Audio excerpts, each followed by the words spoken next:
Hi there, welcome to another Team Clues Battle Report. I'm here with Nick. Say Hello. hi, Nick. We are here at 40k Gaming in Colchester, so it's going to be a slightly abbreviated battle report today. We're going to do kind of like segments at the end of each game turn because it's a bit noisy here and we can't go into as much detail.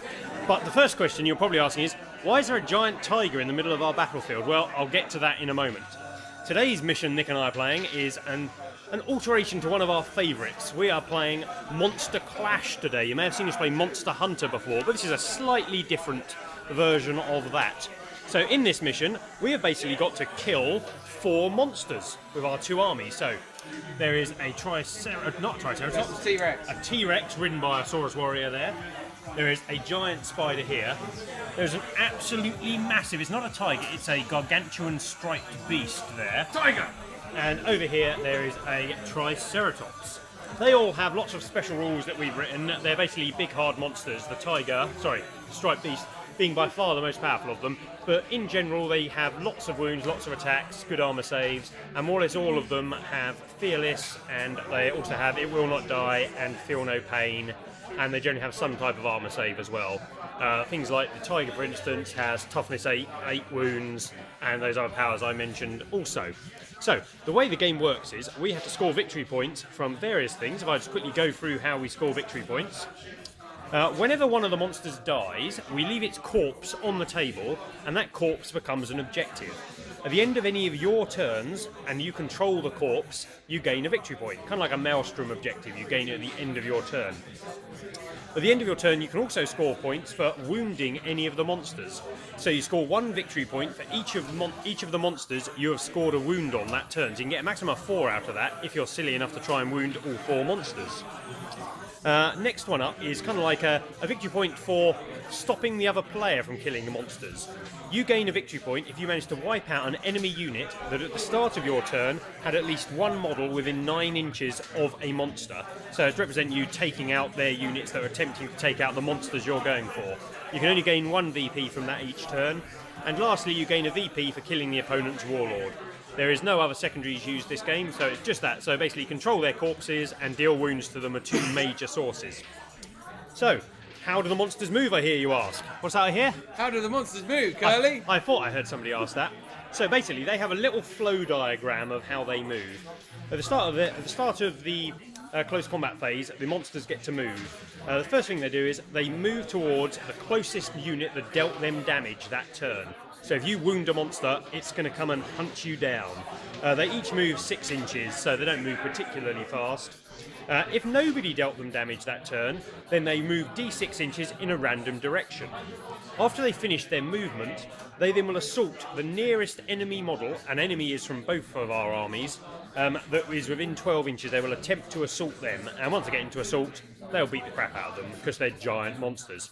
And that's basically how they work. There's a little diagram, it's a little more complicated than that, but that's enough to get on with. So, what armies are we bringing to the table today? Let's go through Nick's first of all.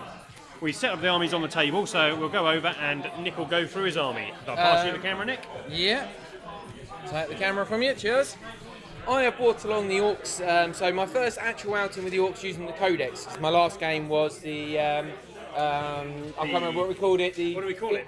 The Imperial Forces Imperial in the Evacuation. That was the one. So with me today, I have brought a unit of war bikers. There is 8 bikes in there. There is a knob with a power claw and boss pole. He just obviously got power claw there. And there is, where is he? I put in there. There is a pain boy in this unit as well to help with a bit of feel no pain.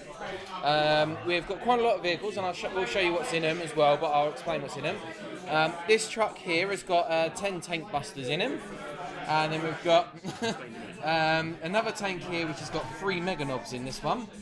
We have a battle wagon which has got a reinforced ram, 2 big shooters on the battle wagon. It's got 18 shooter boys and Gazgul in there, and a knob with power claw on that.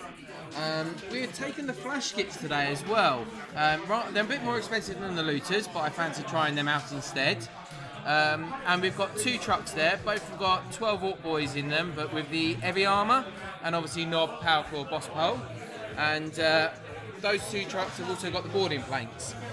This one with the mega knobs as well, I should say, has got a red paint job, so it moves faster because it is red. That's it. I have got a unit of 5 buggies there, we're all with rockets in outflanking, and obviously all the units here are basically what's in the truck. So 1 unit of 12 Warp Boys. Oh, there is a big shooter in each of the units as well. So there's a big shooter in that one. That's the unit of 18, big shooter, and Gazzy in that one. There's the other unit of 12. Obviously, the 3 Mega Knobs, they have, obviously their arms have got all twin link kill swords, but they are disarmed as normal. And there is the 10 Tank Busters. The looter guy down there is actually a knob with a power core on a boss pole, not a big gun, I have to say. I haven't painted a 3rd knob yet. And what are you bringing today, Carl? So today I'm bringing a slightly different style army to Nick. I am having my first outing with the brand new Grey Knights Codex. You've probably read... Is that, Carl? It's not out yet. Well, yes, I may have read it on the internet. And I have one downstairs. I'm just not allowed to open it till midnight because Games Workshop are quite finicky that way. So I have taken new Grey Knights Codex. We're playing 750 points, in case we didn't say. 1750. 1750. That's a bit much for 750. That's true. So stuff I've taken. Let's go down to my army. I am using the new Grey Knights formation, which lets you keep off the board more or less all your stuff, and then you get to start rolling from reserves on turn 1. And if they arrive from deep strike, then they get to shoot and run the turn they arrive. So I'm taking advantage of that and are keeping loads of stuff off the board. So to start with, we have our HQ over here is a librarian. He's rolled up 4 powers. I've done quite well. I've got prescience, I've got invisibility, I've got hammerhand, and I've got something else. And I've got the deep striking one, Gate of Infinity. He's also got the book that gives him an extra psychic power, hence that's why he had 4, and he's got the armour that gives Feel No Pain and It Will Not Die. This squad here, the 10 Terminators behind there, they're actually all in one squad because you only need to bring 1 troop choice in the special formation. So I've split them in 2. One half has 2 Psy Cannons, 2 halberds and a load of swords. The other half is a close combat half. It has 2 halberds, 2 hammers, and the unit sergeant has a pair of little swords. I can't remember what they're called now. Then we have Lord Caldor Drago, who is our Lord of War, but he's not our general. I'm going to give that honour to the librarian today. Then we move on to some power armour guys. I have 2 squads of purifiers. Each of them has a force hammer, and they each have 2 Psy Cannons in there, and they are rocking around in a rhino each, which I'll show you on the battlefield in a moment. I have a unit of interceptors. They have a incinerator in there. I have a Dread Knight. You've probably heard on the internet, these things are ridiculously good in the new rules. So he's Dread Knight, same stats as before. He's got personal teleporter, so he acts as jump infantry, but he can also move 30 inches once per game. He's got a heavy incinerator, which is a torrent super heavy flamer with soul blaze. And he has a Gatling silencer, which is a 12-shot strength 4 gun, which has force. So if I activate force, it causes instant death, which is pretty good for getting through Feel No Pain and for killing knobs and such. And last but not least, he has a Nemesis Greatsword, which is basically a strength 10 AP2 force weapon. It's also master crafted, pretty nice. So if we just swing over to the table, there is my second Dread Knight. This one is just armed with a heavy Psy Cannon, which is a 6-shot Psy Cannon that can also fire as large blast if it wants. And there are the 2 rhinos that the purifiers are in. My army is an awful lot smaller than Nick's massive horde. Nick has got first turn. I'm going to attempt to steal the initiative though, Nick. On a 6. Let's see what I roll. It's a 1. No, it's a 6. No, that's a 6. I'm going to prove it's a 6. I'm going to turn that dice out. There's the 1. There's the 6. Oh, I've stolen the initiative, Nick. Typical. Unlucky. Unlucky. Let's see how we get on. You join us at the start of the end of turn 1, and there has been carnage, as we'll go through in a minute. First thing to point out is that even though I rolled to seize initiative, we actually talked about it, and I didn't want to roll to seize initiative, so we'd gone back on that. I was just too eager to roll some dice. So Nick has taken first turn. Nick, what happened on your turn 1? My turn 1, bikers and truck with rocket boys basically moved up. The bikers basically moved up and surrounded a T-Rex. Yep. We shot it with the bikers, the rocket boys, big shooter from there, and a big shooter from the truck which had the mega knobs in. Dealt 3 wounds in the shooting phase, and then the bikers, they were on top of it, they assaulted it. They lost 1 bike. But yeah, the T-Rex didn't roll well, did he? No. He's pretty dangerous in combat, the T-Rex, but I rolled appallingly for him. Yeah, so I lost 1 biker, and then just The boys, the 24 attacks on the boys didn't do any wounds. The Power Claw did 2, and then the Pain Boy finished him off with his earthy syringe. Yes, and then obviously they've only consolidated about 3 inches, so they basically just spread out because of fear of deep strike. So Nick has gained a victory point for wounding that monster this turn, and also he has claimed the objective at the end, so an awesome start for the turn of Nick. The Battle Wagon and Truck have basically moved up. The truck disgorged its Mega Knobs, and Gazzy got out of the Battle Wagon, leaving the 18 shooters in there. We fired a load of shots, basically everything else that could fire, into the spider. Did it 1 wound, I seem to remember? 1 wound in the shooting phase, but then went in with the assault with the Mega Knobs and Gazzy. Went and assaulted it. Pretty deadly. It did 1 wound to the Mega Knobs to start with, and then the Mega Knobs basically killed it. Gazzy didn't even need to be there. He just looked on proudly. Yeah. So two monsters. Them. So 2 monsters. 2 monsters, and Nick again got 2 VPs for his damage done to that. And I managed to claim because I was standing by at the time. I think it's the first time 2 monsters have gone down in the first turn. No, I think you did it in the last game. Did I? Played up here. We're thinking of maybe upping the toughness of our monsters, because shouldn't go down that quick, as this one is going about to prove. I can't remember, but we will see. I know the T-Rex normally dies first turn. He's the least survivable, I think. Yes. So, then what happened with the thing? The giant striped beast decided, going, "You've killed my friends," and he turned around and looked at the Flash Gits and Gazzy.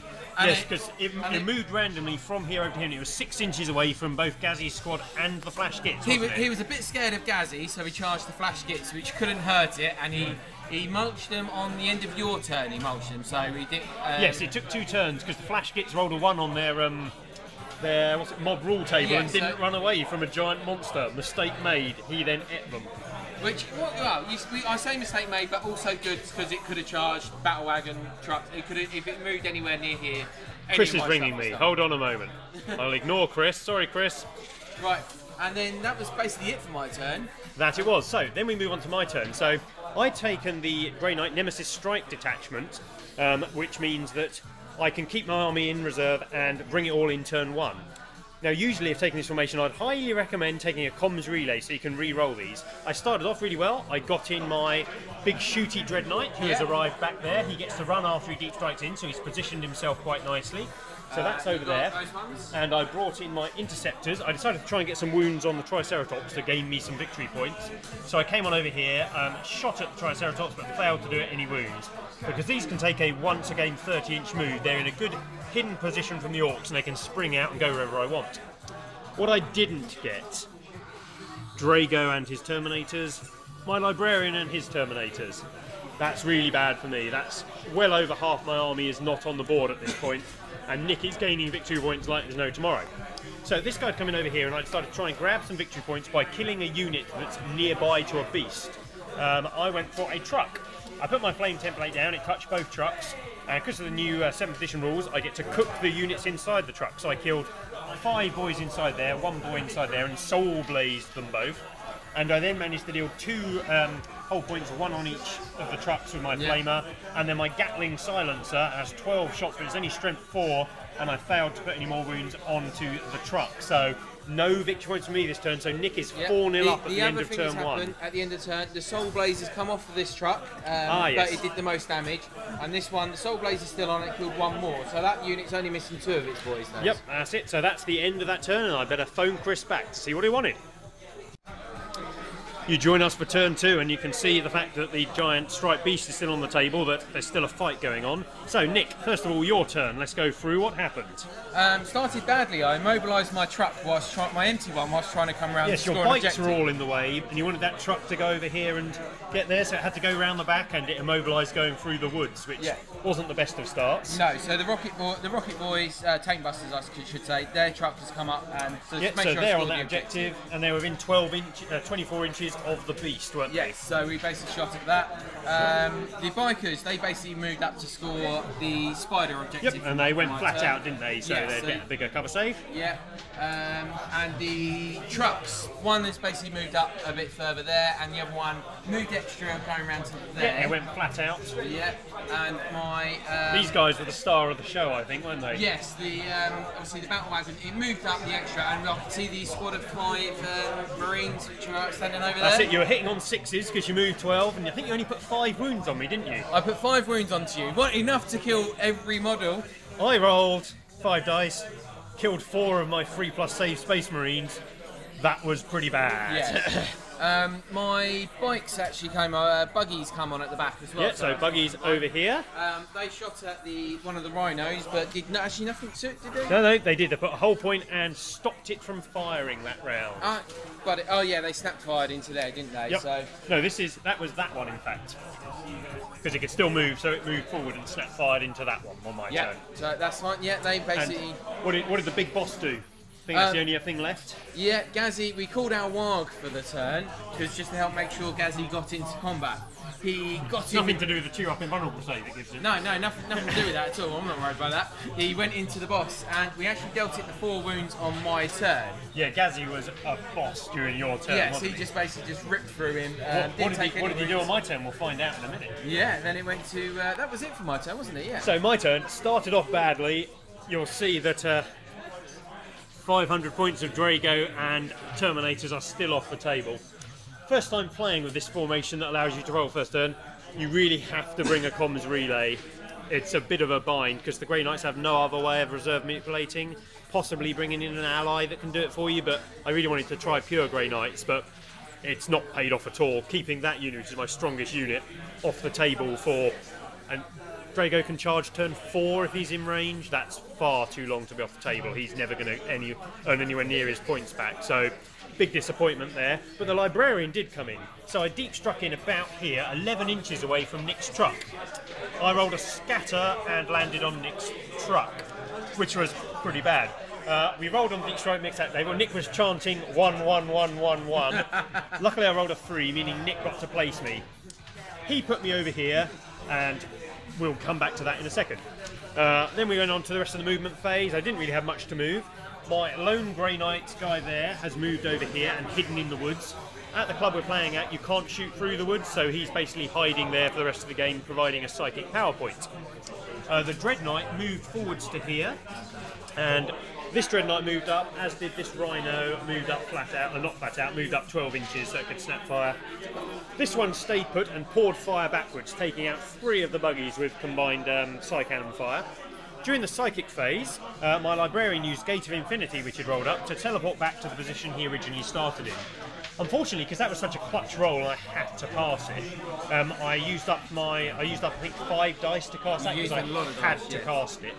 Went through fine, but that really nullified the rest of my Psychic phase. You did perils as well. I perilled on the Invisibility, which I cast next, which I also used 5 dice on. But because I'm wearing the Cuirass of something from the new Grey Knights Codex, it gives me Feel No Pain, and it gives me It Will Not Die, which are 2 really useful powers on a Psyker. So I rolled on the Perils table, got a 6, which can power me up, then I failed my leadership test. He took a wound, failed to Feel No Pain in it, but at the end of the turn I got it back to It Will Not Die, which I'm really pleased about, because it would have been a real risk casting powers with him if he only had 1 wound left. So onto my shooting phase, I fired the Psy Cannons from in there, even though they were snap firing. The heavy Psy Cannon from here, and all of the Psy Cannons from that squad. I'd intended to blow up this battle wagon. I did it 1 whole point. Not good rolling on my behalf there, I just didn't hit, so I rolled appallingly hitting. Oh, mistake, I fired this Psy Cannon over at that truck and managed to take it out. But it wasn't quite within the 9 inches of the monster that gave me a victory point, but the boys did get out the back and pass their pinning check. This guy was the star of the turn. He moved up. He had attempted to cast both Force and the thing that gives him +1 invulnerable save, failed both of them. Sanctuary, wasn't it? Yeah. My rolling the Psychic phase was not particularly hot. But I fired my Heavy Flamer in there, took out a couple, didn't do much with my Silencer, but then charged him for some close combat. I challenged the Knob, who accepted, otherwise I'd have to sit out of the combat, cut the Knob in half and killed 2 more boys, and then the rest of the squad failed to hurt him back, and I cut them down because they failed their mob rule table and the leadership. So he happily butchered all of those in the combat and consolidate onto the objective. They were within 9 inches of the Great Beast. So he managed to score 2 points this turn for killing those and for securing the objective. So I'm actually on the leaderboard. It's now only 7-2 to Nick. The only other combat this turn was Gazgul versus the Beast. The Beast failed again to get past Gazgul's 2+ invulnerable save, and Gazzy swung. He missed with 5 attacks. He missed with 4 attacks, and then I Feel No Pain, the wound he did with the other attack. So that's really bad. Gazzy has run out of 5+ invulnerable save, and the Great Beast, I think we're going to turn him round now, Nick.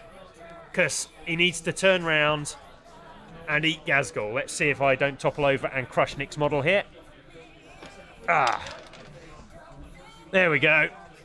He's now turned around and he's about to eat Gazgul on Nick's next turn. I don't Hopefully. think so. We'll find out in a minute. So it is now the end of turn 3. End of turn 3, yep. End of turn 3. Okay, Nick, go through the story of your stuff. Let's clear a bit of stuff off the table. Not a lot, basically. I moved trucks. I basically emptied out around the spider. Yeah, unfortunately, I've removed all of Nick's models, so we can't tell a very good story here. No, I moved one truck up here and disgorged the boys, which came down here to and have assaulted into the. They've assaulted in to help Gazzy. Yeah. The tank busters got out at the T-Rex, and then the truck had come over to the. So they were scoring that objective. So basically, you were moving units here to score this. You had one objective secure unit, didn't you? Yeah. To stop my unit scoring. Unit of boys sitting on the floor there because they assaulted the Rhino and. Yeah. So they wrecked the Rhino. My purifiers got out. Yeah. We haven't killed, obviously, the striped tiger. There's been basically some wounds going on. Gazzy's taken 2 wounds in 2 rounds of combat. Yeah, my tiger, the tiger, when I attacked Gazzy last time, missed all 4 of his attacks. He thought he was going to munch on Gazzy that turn, but didn't.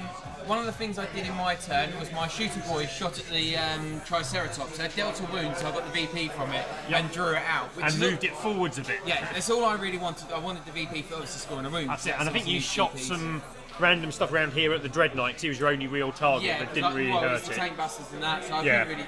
Yeah, so I basically just destroyed that. That was it. I did a whole point to the other Rhino as well from the war buggies, but that's it basically. Yeah, not a particularly effective turn for you, was it? No, it was more. You killed the Rhino, which was good. It was more space out. I mean, I've got objective secure on this one. Yeah, you scored 1 VP there, and you scored another VP over there. Did we add the VP on for objective secure? Because I was on 10. I can't remember where I added that one on actually. Pretty soon we did. We'll work out in a minute. We'll work out in a minute. Yeah. So, but that was it basically for my turn. It was your turn that was. So my turn was pretty epic. Drago arrived, thank the Lord, which was really needed. This Dreadnought over here, who was just a total boss, used his 30-inch teleport once again, arrived over here so he was in range to score the T-Rex, and then used his heavy incinerator and Gatling silencer to wipe out the 10 boys without an issue. So he scored me 1 VP there.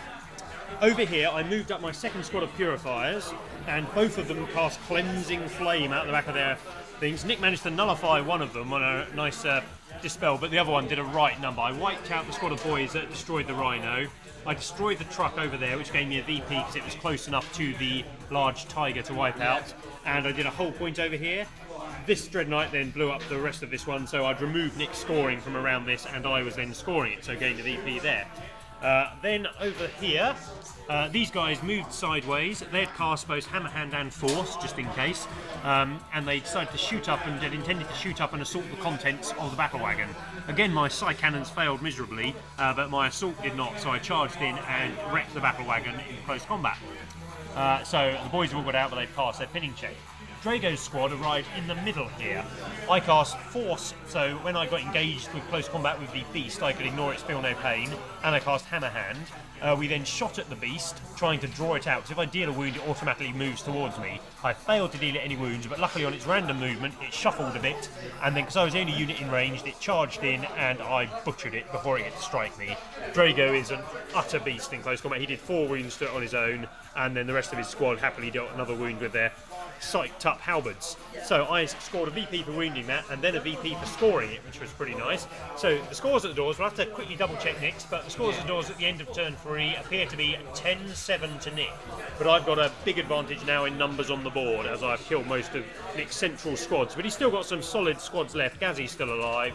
Squad over there, and there's a massive mob of 20 Orks over there. I was hoping I'd basically kill this thing up. Yeah, you need to gain a couple of VPs in, then you might be out of reach. We'll have to see. Okay, we'll come back in a minute. Okay, so you join us at the end of turn 4, and it is the end of the game at that point. We'll go through and explain why. So first of all, your turn, Nick, probably going to be a bit quicker. Well, I had nothing really to do. All I had was a truck that could shoot, which tried shooting at your... failed to kill him. He couldn't hit. That was all locked in combat. Yep. I had the shooters, which basically, the boys were locked in combat down there with Drago. That's it. I moved up, sorry, because it was my turn. Yes, it was your turn, Yeah, so I moved into, basically I surrounded Drago's unit and... Yes, the boys that got out the back shot him with the shooters and decided to assault him. That's it, I decided to take a couple of wounds from the shooters on Drago, didn't I? Yeah. I think you dealt me like 10 wounds. Yeah, with the shooting first of all, yeah. I decided I'd roll roll them in pairs on Drago just to soak up a bit. First 2 rolls, double 1. I then look outside the rest of them, and I think Nick killed another Terminator over there. I killed one Terminator in the shooting, yeah, and then got the charge in. Drago killed the knob in the challenge. Yeah, so Drago killed the knob in the challenge, and then your attacks back. You killed not very many. Only a couple that turn. Yeah. With my attacks, I ended up with 16. You had 16, 48 attacks. 32.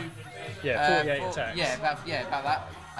And I killed 3 I think. Yeah, members. 3. Yeah, because no, 3. Maybe you killed 2 actually. You killed 1 with the first set 16, then again, and then I saved on the helmet. Yeah, you saved with them. So 2 more Terminator's dead. So I still lost combat, but I ended up staying in there. Yeah, that's it. The mob rule wasn't so bad. No. But then the sad moment came, didn't it? The tiger finally finished Gazzy off. It stamped on him and clawed him to death. It was basically he wounded him 3 times. I made 1 save, so 2 more wounds. Gazzy died. Yep. And unfortunately, the tiger's still taken 5 wounds. It's still got 3 wounds left. That's it. You again couldn't hurt it that turn. It made it feel no pain. So then it was on to my turn. At this point, it was a bit mop up. I did score a point on mine being objective secure. Because he was objective secure and I'm not, moved over and took the point there. Yeah, which is one of the reasons why I salted in as well in the end. Yeah, that's it. It was worth doing, I think. So Nick was on 11 at the end of his turn. So my Dread Knight, you can see all the way over there, it killed the truck that was hiding behind that statue. And that was within 9 inches of the tiger, so I get another VP for that. In the centre here, this Dread Knight secured this objective, and obviously I scored that objective over, so 2 more victory points for myself there. The Purifiers were moving up, hoping to get into combat with the tiger to score a wound on it to gain me another victory point. Over here, I converged both my Terminator squads and charged into combat.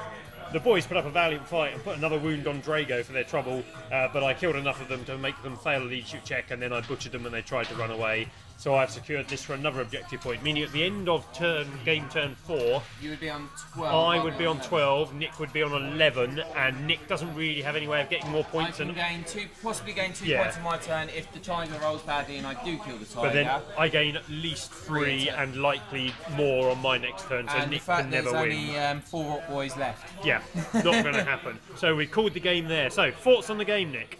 I enjoyed actually the new version because obviously it's the extra way of scoring the VPs, because before the last version of it we scored a VP for killing a monster, which also gave first blood, and then it was just they were objectives. Yeah, so I altered the rules to try and, because usually we go for a monster, I thought this way it would cause us to try and go for all the monsters. Yeah. And I quite like the kill within 9-inch rule as well. Yeah, exactly.